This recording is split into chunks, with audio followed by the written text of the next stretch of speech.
5 seconds. Get ready.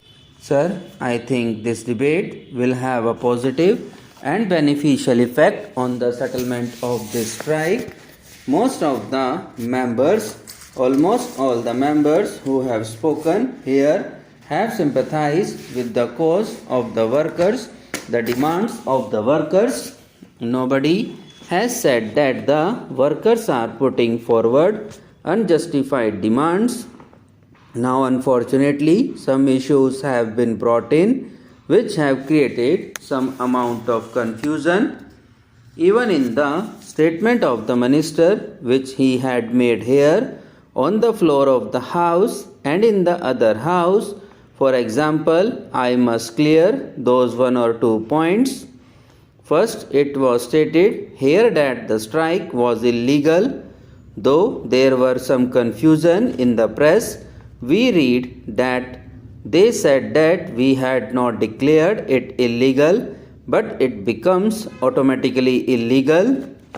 It becomes automatically illegal because conciliation proceedings were pending and they went on strike, which was illegal. I just want to correct the record a bit.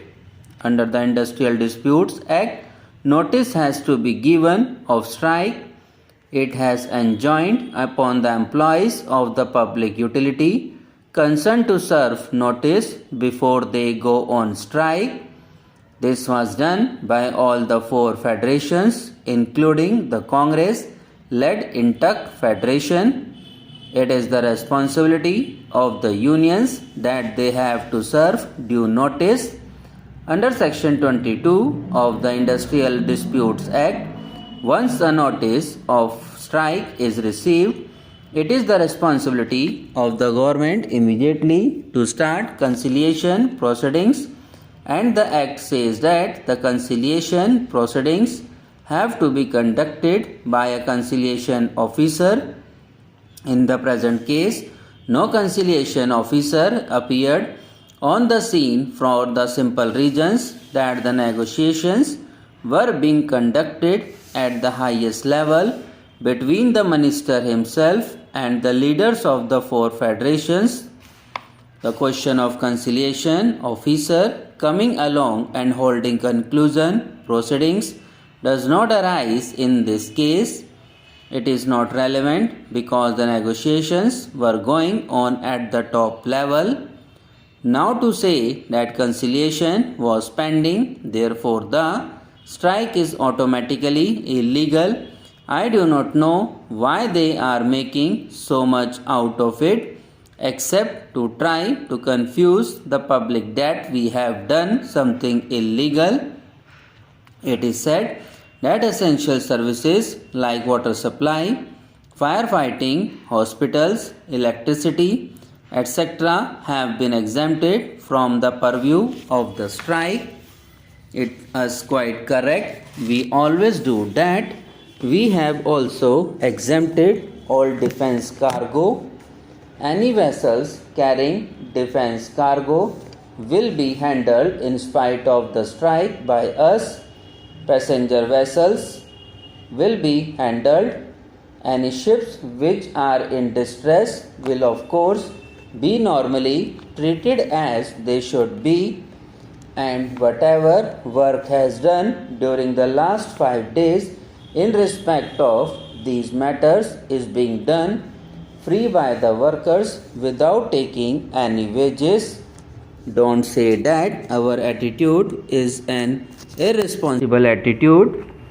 I only want to wish to add my voice to what the other honorable members have said for the use of debating on the demands of grants for the defense ministry, and we were taking of the role of Navy in repelling back the external aggression, and here the Navy is being used to break the strike of the workers.